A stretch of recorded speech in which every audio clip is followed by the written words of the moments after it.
Guys, it's Sham. Today, I'd like to talk about what kind of workout we should do to maximize fat loss. HIIT or cardio? HIIT refers to high intensity interval training, where you do relatively hard exercise for let's say 30 seconds, followed by 15 seconds of rest, repeatedly for a couple of times. Cardio.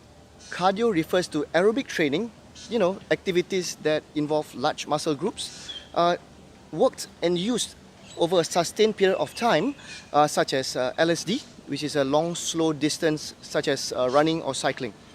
Now, many say exercising at a low intensity is best for fat burning. Others disagree. So which is it?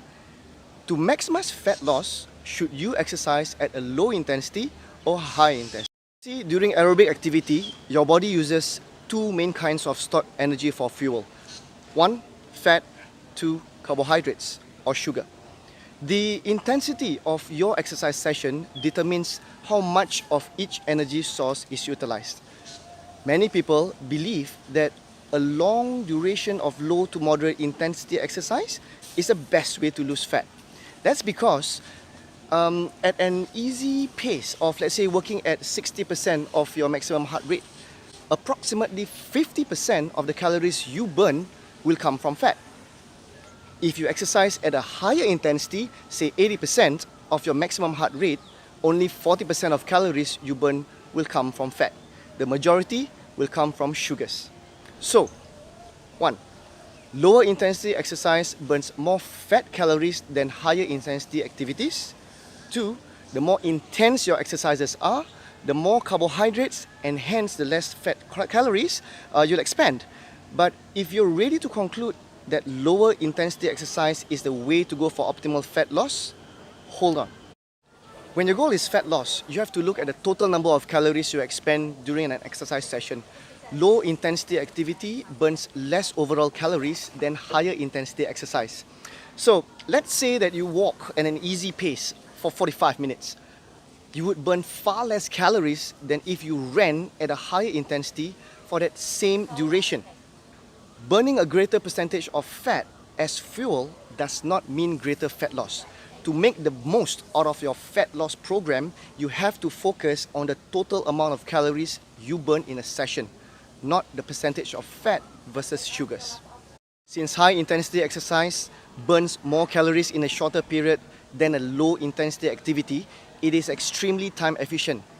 But is higher intensity exercise always the best choice? No.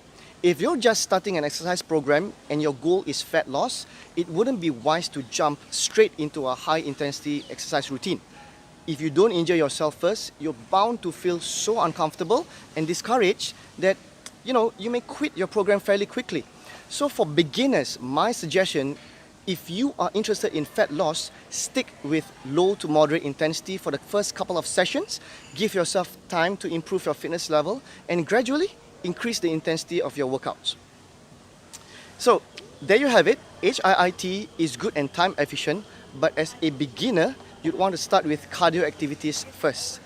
I hope this simple yet powerful strategy of incorporating HIIT into your training program is useful for you. If you want to learn more about effective and time efficient ways to work out for fat loss, you may want to check out my website, gurufitness.com. There are many different science-backed articles on health and fitness that I've written, such as weight loss, exercise, increasing metabolism, nutrition, mental skills, and many more. There, you can also download some of my free ebooks. I hope this quick sharing from me is useful for you. Please feel free to pass it forward by sharing this in your timeline. Remember to like, subscribe, add me on Facebook, and comment. As usual, if you have any experience or questions on this, I'd love to hear them. Do let me know in the comment sections below. That's all for now. Till next time, train and eat smart. Thank you for watching. This is Coach Sham signing out.